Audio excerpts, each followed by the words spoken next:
You ask Tiger to calculate. This deals with linear inequalities with one unknown. The final result is f greater than 2. Let's solve it step by step. Group all constants on the right side of the inequality. Subtract 1 from both sides.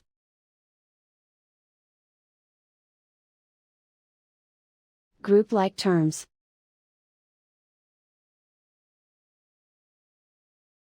Simplify the arithmetic.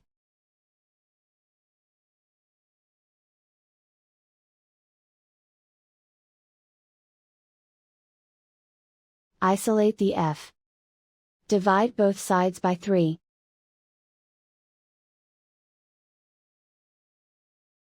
Simplify the fraction.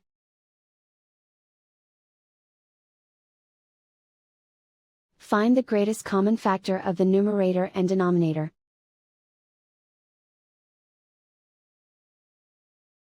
Factor out and cancel the greatest common factor.